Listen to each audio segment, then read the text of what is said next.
오늘 본문은 눈앞에 죽음을 앞둔 야곱이 12아들을 이제 침상 곁으로 불러 모으는 장면인데요.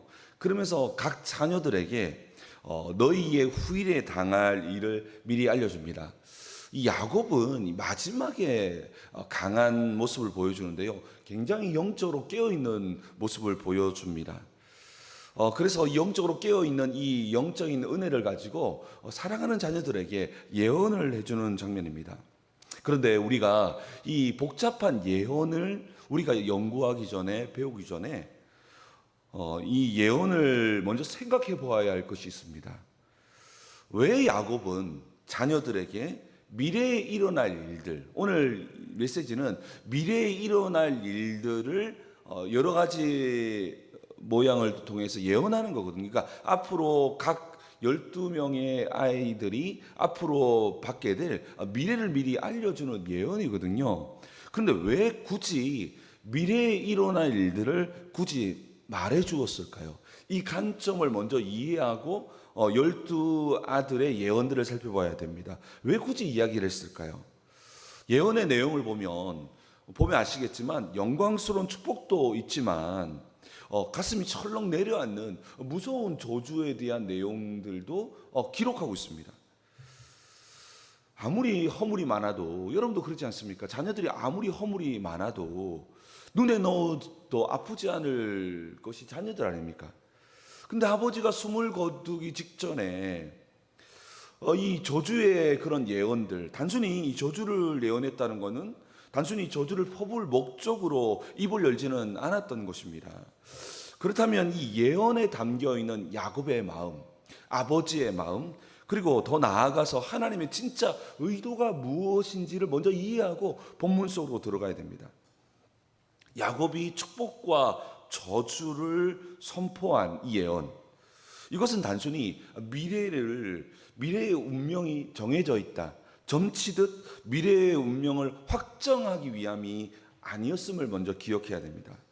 여기에는 야곱이 이 아이들에게 이 정말 아무리 나이가 먹어도 그렇지 않습니까? 여러분도 그럴 겁니다. 나이가 아무리 많이 먹어도 아이가 40대가 됐고 50대가 됐고 60대가 돼도 부모 입장에서는 여전히 마음이 불안한 아이들인 거예요. 그 아이들 앞에서 그 아버지가 이렇게 예언하는 이유는 무엇일까요?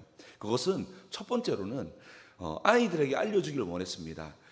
우리의 지금 살고 있는 오늘이 내일을 결정한다라는 사실을 이 예언을 통해서 깨우치기를 원했다는 것입니다. 하나님 앞에서의 삶은 우연이 없습니다. 지난날의 삶의 방식과 오늘의 순종이, 오늘의 헌신이 미래의 열매로 고스란히 드러난다는 것을 보여주는 것입니다. 지금 이 순간에 하나님 앞에서 두렵고 떨림으로 현재의 삶에 충실하라고 하는 것이 그 예언 속에 담겨 있는 것은 뭐냐면, 예언을 자세히 보았더니 그들이 살아왔던 삶에 대한 열매가 미래였다는 것을 그 예언을 통해서 보게 하는 것입니다. 그러면 어떤 메시지가 숨겨져 있습니까? 아, 그렇구나. 지금 현재 오늘의 삶에 최선을 다하고 오늘 내가 순종하는 이 헌신과 걸음이 너무너무 중요하다는 것을 말하고 있다는 것입니다. 바로 하나님께 순종하는 인생이 내일의 인생을 더욱더 축복되게 한다는 사실을 이 예언을 통해서 알려주고자 했다는 것입니다. 그러면서 또 하나 중요한 건 뭐냐면, 저주에 대한 예언도 많이 있거든요. 그럼 이건 어떻게 해야 됩니까? 그것은 회개를 통해서 굳어져 보이는 운명마저도 뒤바꾸시는 그 하나님의 은혜를 붙잡으라는 것입니다. 야곱은 자녀들에게 지금 너희들이 하나님 앞에서 어떤 모습으로 서 있는지 모르거든요. 내가 하나님 앞에서 축복된 자리에 서 있는지 저주의 자리에 서 있는지는 사실은 잘 알 수가 없다라는 것이죠. 그러니까 야곱이 그들이 하나님 앞에서 어떤 모습으로 서 있는지를 보게 함으로써 어떤 자녀들은 어두운 미래를 예언하거든요. 그러면 뭘 말하는가? 어두운 미래가 예고되어 있으니까 네 삶을 돌아봐라. 그러니까 네 삶은 이렇게 어두울 수밖에 없는 미래가 예고되어 있다라고 이야기함으로써 무엇을 들려주고 있습니까? 그러나 하나님 앞에서 정직하게 회개하고 그분의 긍휼과 은혜 앞에 선다면 그 미래조차도 열려 있다라는 것을 말해주고 있는 것입니다. 하나님은 은혜와 긍휼이 풍성한 분이시기 때문에 때로는 잘못된 삶을 살았기 때문에 잘못된 미래가 있다 하더라도 우리 하나님께 은혜와 긍휼을 구하며 회개한다면 하나님은 다시 시작할 수 있는 기회를 주시는 분이시라는 것입니다. 그래서 결국 이 야곱의 이 유언과 같은 예언은 그저 잘 먹고 잘 살아라고 하는 덕담이 아니고요. 또 하나 더, 이런 미래가 결정돼 있으니까 운명론처럼 어쩔 수 없어라고 하면서 체념하고 살아라고 이야기하는 것도 아니라는 것입니다. 여러분, 기독교의 미래가는 운명론이 아닙니다. 기독교의 미래가는 열려있는 미래입니다. 우리의 미래는 전적으로 하나님의 주권 아래 있음을 믿으시기 바랍니다. 하지만 그 미래는 오늘 우리가 하나님과의 관계를 맺는 관계 속에서 얼마든지 새롭게 빚어질 수 있는 열려진 소망의 미래라는 것입니다. 그렇게 이 예언은 아주 분명한 메시지 하나를 전하고 있습니다. 그것은 바로 오늘의 삶을, 오늘 내가 살아가는 삶의 연장에서 최선을 다해서 헌신하고 순종하는 것이 너무나 중요하고, 우리가 때로는 부족한 삶을 살았다 하더라도 하나님의 은혜와 긍휼 안에서 회개함으로써 새로운 삶으로 나아갈 때 그 미래조차도 새롭게 열려진다는 것을 보여줍니다. 이 예언은 우리의 과거와 현재가 미래에 많은 영향을 미치고 있다는 것을 보여줄 뿐 아니라 우리의 부족한 모습이 있었다 하더라도 하나님의 은혜와 긍휼 속에서 새로운 삶으로 나아간다면 하나님의 은혜와 긍휼이 미래에까지 영향을 미친다라는 것을 보여줍니다. 오늘 야곱은 본문을 통해서 르우벤부터 넷째인 유다까지의 예언을 말하고 있습니다. 한번 이 예언을 우리가 살펴보면서 이러한 내용들을 한번 같이 살펴보기를 원합니다. 오늘 야곱의 예언은 레아죠.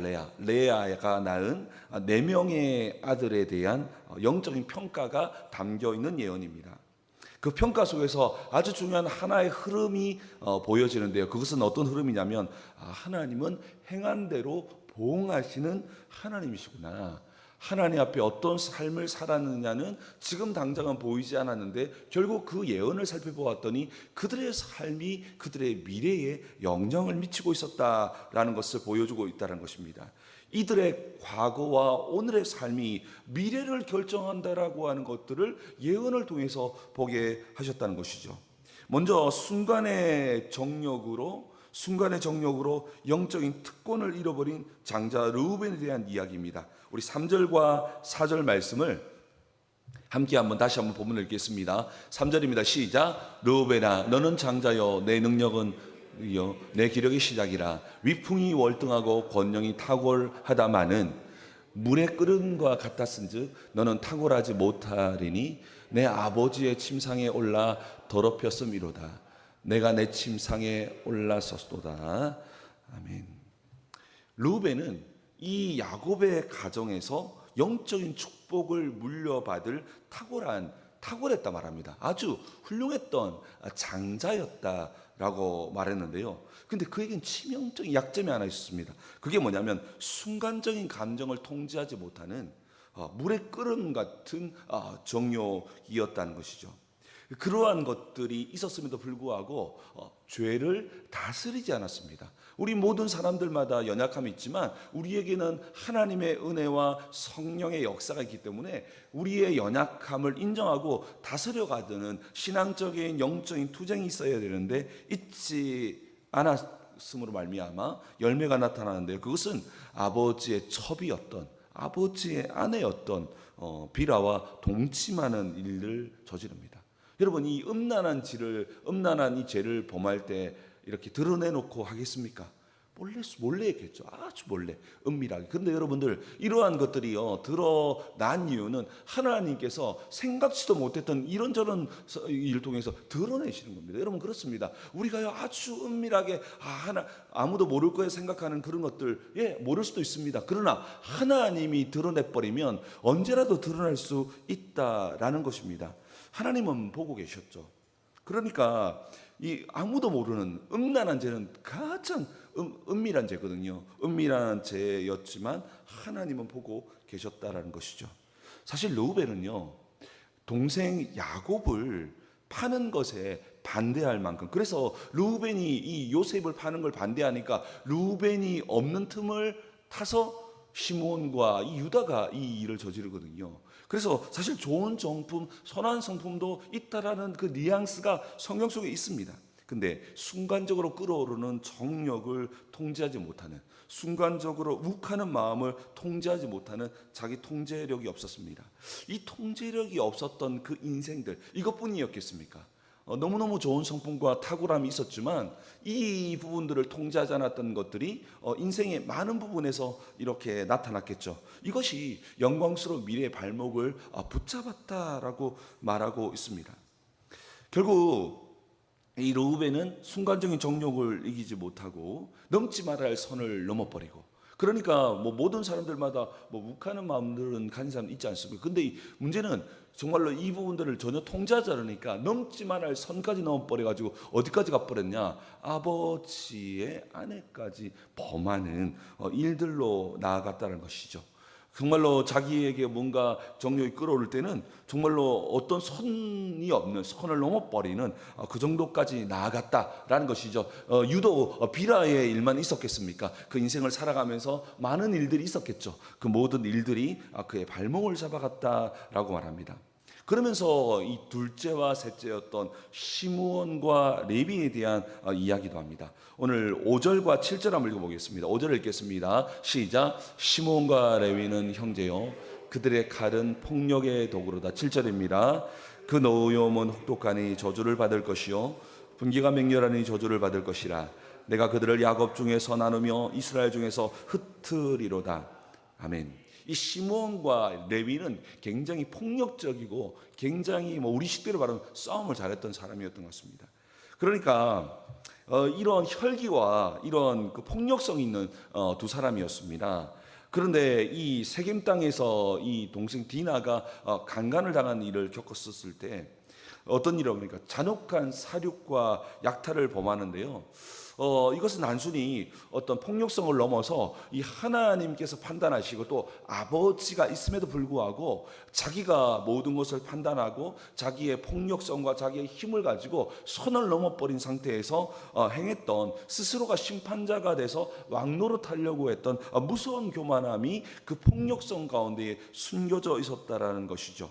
그래서 야곱은 그 모든 것을 통해서 결국 이스라엘 중에서 뿔뿔이 흩어버리겠다. 그러니까 너희들이 공동체를 해치고 너희가 스스로 판단자가 되어져서 판단하는 그 폭력성을 향해서 흩어버리겠다라고 이야기하고 있습니다.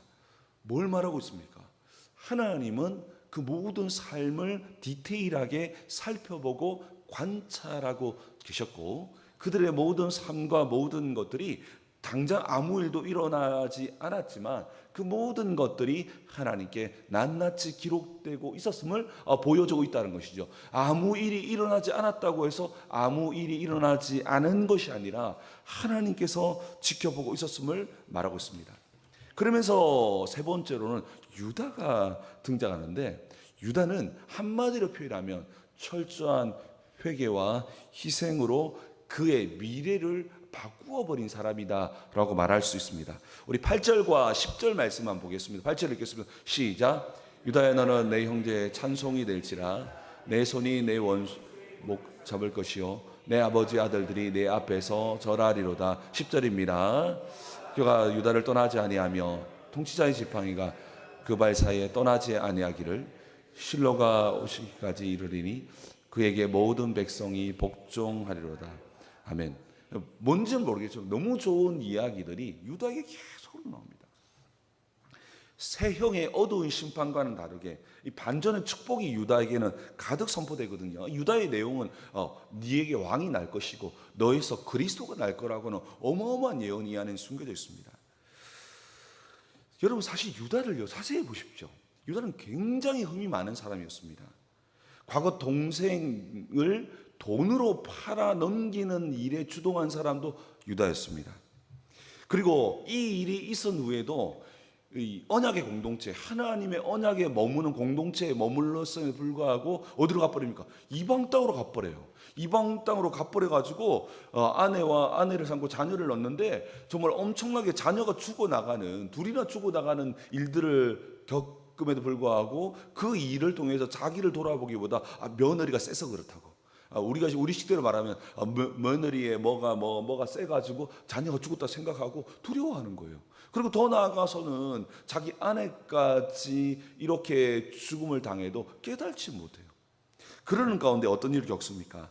며느리 다말과 정말 씻을 수 없는 간음 사건, 며느리하고 이렇게 간음하게 되는 일까지 일어나게 됩니다. 너무너무 기가 막힌 일이죠. 그리고 이 수치가 온 천하에 드러납니다. 왜 드러나냐? 다말을 죽이려고 하다 보니까 그 증표가 보니까 유다의 거거든요. 그 유다와 같이 이런 부적절한 관계가 맺었음이 온 땅에 드러났습니다. 그런데 그때 저는 이 유다의 강점이 드러났다고 생각합니다. 창세기 38장 26절 말씀은 유다를 이해하는 데 너무 중요한 말씀이기 때문에 함께 읽겠습니다. 시작. 유다가 그것들을 알아보고 이르되 그는 나보다 옳도다. 내가 그를 내 아들 셀라에게 주지 아니하였음이로다 하고 다시는 그를 가까이 하지 아니하였더라. 유다의 강점이 드러납니다. 유다가 정말 비로소 이게 내 문제였구나라고 하면서 하나님께서 이 모든 일들을 허락하셨고 이 며느리의 그 증표를 통해서 그는 나보다 옳도다라고 말하면서 사실 난 모른다라고 하면 끝나는 문제예요. 그때 당시의 문화로서는 유다가 이거 드러내 내 거 아닌데라고 하면은 유다는 그때 죽임을 당하고 유다가 아니죠. 다말은 그때 죽임을 당하고 유다는 아무 문제 없이 살아갈 수 있는 상황이었습니다. 근데 유다가 그때 하나님을 두려워하며 그는 나보다 옳도다라고 하면서 내가 틀렸다라고 고백하고 그리고 아들 셀라를 주지 않았던 나의 문제였구나라고 고백을 하게 되는 것입니다. 이때로부터 유다는 완전히 바뀌어버립니다.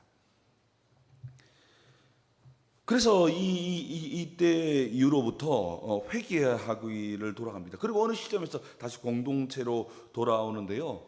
그러면서 먼 훗날에 베냐민이 이 애굽 땅에서 애굽에서 이렇게 갇혀지게 될 때 그때 어떻게 합니까? 내가 내 생명을 담보로 하겠다고 하면서 유다가 베냐민을 위해서 자기의 생명을 담보로 정말로 애굽에서 던져버립니다. 여러분 이 장면은 또 어떤 장면이냐? 이 장면은 바로 진짜 요셉을 정말로 팔았던 그 모습을 진심으로 회개하는 모습이었다는 것입니다. 뭘 말하고 있습니까? 유다는 연약하고 부족한 투성이었지만 하나님 앞에서 자신의 죄를 인정하고 진정으로 회개했더니 하나님께서 이 유다를 도리어 높이 평가했다는 것입니다. 하나님은 처음부터 흠없는 완전한 유다를 쓰신 것이 아니에요. 하나님의 은혜와 긍휼 안에서 너무너무 부족한 투성이었지만 하나님의 은혜와 긍휼 안에서 완전해져 가는, 회개함으로써 삶을 바꾸어가는 이 유다를 기뻐하시고 높이 평가하셨다는 것을 보여주는 것입니다. 이때 아무런 자격 없는 유다의 형제들의 찬송이 되게 하셨고 어두웠던 유다의 미래를 왕적인 축복과 만왕의 왕이 오시는 그리스도가 오시는 이런 메시아의 통로로 삼아 주셨다는 것입니다. 오늘 이 야곱의 예언은 오늘 우리에게 두 가지 영적인 진리를 선포합니다. 그것은요, 먼저는 우리의 오늘이 내일을 결정한다라는 영적인 법칙을 기억하며 오늘 우리는 하나님을 경외하며 오늘 맡겨진 모든 삶에 최선을 다해 살아가야 한다는 것입니다. 심은 대로 거두는 것이 철저히 영적인 법칙 아래 있기 때문에 우리가 비록 넘어지고 쓰러졌다 하더라도 아무 일이 일어나지 않았기 때문에 아무 일이 일어나지 않은 것이 아니라 하나님이 보고 계셨고 하나님이 바라보고 있었다는 것을 기억하면서 어떻게 해야 됩니까? 우리의 삶에 혹시나 잘못된 것이 있으면 회개하고 다시 돌아가는 그러한 걸음이 필요하다는 것입니다. 아무 일이 일어나지 않았다고 해서 우리가 그렇게 살아가 버리면 우리의 미래는 어두운 열매로 가득하게 된다는 것을 오늘 이 예언을 통해서 알려주고 있다는 것입니다. 갈라디아서 6장 7절 8절에는 이렇게 말씀하고 있습니다. 스스로 속이지 말라. 하나님은 업신여김을 받지 아니하시나니 사람이 무엇이든지 무엇으로 심든지 그대로 거두리라. 자기 육체를 위하여 심는 자는 육체로부터 썩어질 것을 거두고 성령을 위하여 심는 자는 성령으로부터 영생을 거두리라. 여러분, 무엇을 심고 있습니까? 오늘 무엇을 심고 있느냐는 너무너무 중요하다는 것입니다. 지금 당장 그 심는 것이, 그 말과 행동이 아무런 표시가 나지 않고 아무런 것이 없다 하더라도 그것이 심겨져서 먼 훗날에 그 열매가 맺혀지는 것이 미래다라고 오늘 본문은 알려주고 있다라는 것입니다. 그렇기 때문에 오늘의 삶 속에서 하나님께 순종하며 하나님 나라를 위해서 한 걸음 한 걸음 걸어가는, 최선을 다하는 삶이 얼마나 소중한지를 이야기하고 있다는 것입니다. 그렇기 때문에 크리스천의 삶은 오늘 하루도 주님 주셨던 것을 기억하고 게으르지 아니하고 최선을 다해서 주님 안에서 헌신하며 나아가는 거룩한 삶을 살아가게 되는 것입니다. 우리가 오늘 이 말씀을 통해서 오늘 우리의 삶을 돌아보며 정말로 최선을 다해서 하나님께 순종하며 성실히 살아가는 우리의 삶을 회복하기를 주의 이름으로 축복합니다. 그러면서 또 하나 기억해야 될 것은, 우리는 삶이 여전히 부족하고 연약하기 때문에 철저하게 회개하고 여호와 앞에 설 때에 우리의 부족한 미래도 새롭게 축복으로 빚어진다는 것입니다. 여러분, 여기에서 우리가 주목할 사람이 누구냐? 레위입니다. 레위. 여러분, 레위는 저주의 예언을 받습니다. 근데 먼 훗날 이스라엘이 우상 숭배를 범할 때에 하나님 앞에서 모세가 여호와 앞에 설 자 누구냐라고 했을 때 레위 지파가 나와서 어떻게 합니까? 칼을 들고 심판의 자리에 섭니다. 그때 어떻게 되어집니까? 결국 레위는 거룩한 흩어짐을 당합니다. 오늘 이 예언은 어떤 예언이냐면 저주스러운, 정말로 힘이 분산되고 공동체가 깨어진다라는 예언이지만, 어떻게 예언이 바뀌어버렸냐면 흩어집니다. 어떻게 흩어집니까? 거룩한 흩어짐. 결국 이 레위 지파로서 각 지파로 흩어져서 각 지파를 살리는 레위 지파로서의 흩어짐으로 어떻게 되어집니까? 전환되어져 버리는 것이죠. 하나님께서 그것을 바꾸어 선으로 이루어 버리는 역사를 이룬다는 것입니다. 언제입니까? 우리가 여호와 앞에서 회개하고 여호와 편에 설 때 하나님은 우리의 미래까지도 그것을 바꾸어 선으로 이루시는 분이심을 믿으시기 바랍니다. 그렇기 때문에 우리의 삶에 하나님의 은혜와 긍휼을 기억하며 하나님께 회개하며 우리의 삶이 여호와 편에 서는 것이 얼마나 중요한지를 보여주고 있다라는 것입니다. 오늘 우리는 이 예언을 통해서 오늘의 삶을 회복할 뿐 아니라 우리의 삶 속에서 여호와 편에 섬으로 말미암아 우리의 미래가 하나님 앞에서 그것이 바뀌어 선으로 이루어지는 이 놀라운 축복이 임하게 되기를 주님의 이름으로 축복합니다. 우리 함께 기도하기로